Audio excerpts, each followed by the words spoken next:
সকাল ঘুম থেকে উঠে গেলাম। ঘুম থেকে উঠে আলিফের সবকিছু গোছগাছ শুরু করে দিলাম। তার কারণ হচ্ছে কি আজকে আলিফের স্কুল খোলা। ভেবেছিলাম আজকে স্কুলে যাব না, কারণ গতকাল রাতে শরীর এত খারাপ ছিল, তো না যাওয়ার চিন্তা ভাবনাই বেশি ছিল। তবুও ভাবলাম যে না চাই, গিয়ে ক্লাসটা শেষ করে আসি, কারণ অনেক দিন ধরে যাওয়া হয় না। ক্লাসে কি পড়া টরা হয় তাও বলতে পারি না, বা কিছুদিন আগে যে আলিফের পরীক্ষা হলো সেই পরীক্ষার খাতাগুলোও দেওয়ার বাকি ছিল।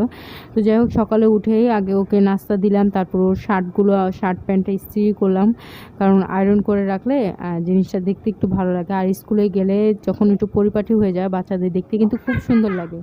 আমার সাথে কি তোমরা একমত কিনা সেটা কমেন্ট করে জানিও। তো যাই হোক, চলো রেডি হয়ে নিই। আসসালামু আলাইকুম এভরিওয়ান, সবাই কেমন আছে? আলহামদুলিল্লাহ আমি ভালো আছি, আশা করছি তোমরা সবাই ভালো আছো, সুস্থ আছো। ব্লগটা ঘর থেকে শুরু করছি, কিন্তু কথা বলা শুরু করলাম রাস্তা থেকে।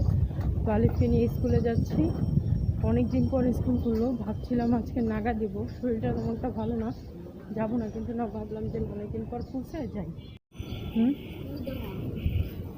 অনেক বড় বড় সময় নেই। তো আমরা তো স্কুলে গেলাম, কিন্তু স্কুল থেকে আবার চলে আসছি। এখন বাজে হচ্ছে কি 10টা। তো ক্লাস হয় নাই, একটা ক্লাস হয়েছে মাত্র। আর যেহেতু অনেক গরম, তো আবার আলিফের 1 সপ্তাহ ছুটি দিয়ে দিছে।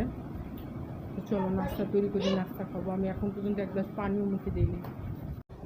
স্কুলে যাওয়ার পর ভেবেছিলাম যে ফুল ক্লাস হবে, কিন্তু আসলে ক্লাসই হলো না, গরমের জন্য আবারও ছুটি দিয়ে দিল।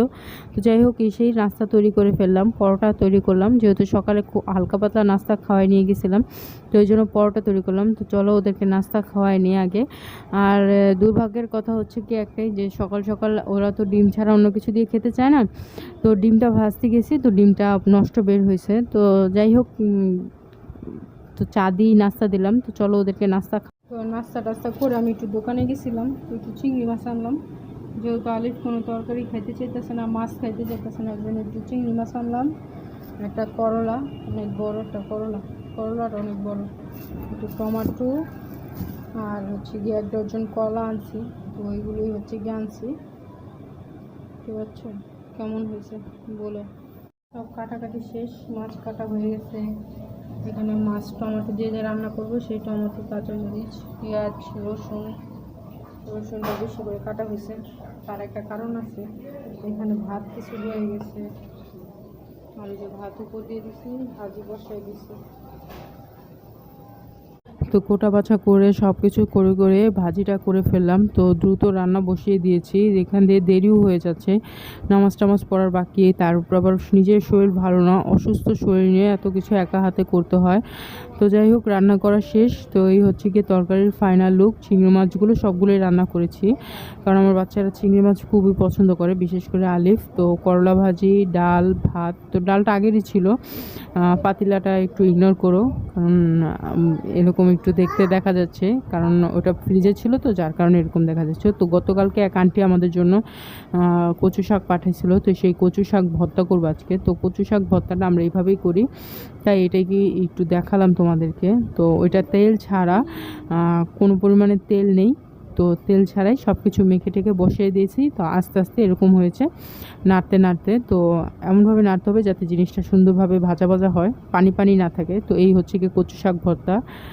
তো এখন বাজে হচ্ছে গিয়ে বিকেল 4টা। তো খাওয়া দাওয়ার পরে একটু শুয়েছিলাম, তো নানু আসছে, তো নানুর জন্য চা তৈরি করলাম, বিস্কিট নিলাম।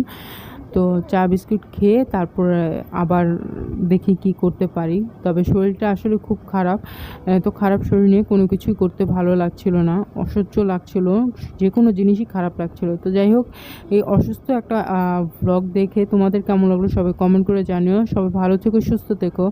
আগামী দিনে একটা ব্লগ দেখার স্বাগত জানিয়ে আজকের ব্লগ থেকে বিদায় নিচ্ছি। তোমরা সবাই ভালো থেকো, সুস্থ থেকো, আর আমার জন্য দোয়া করো, আর আমার পরিবারের জন্য, সবার জন্য দোয়া করো। আল্লাহ হাফেজ।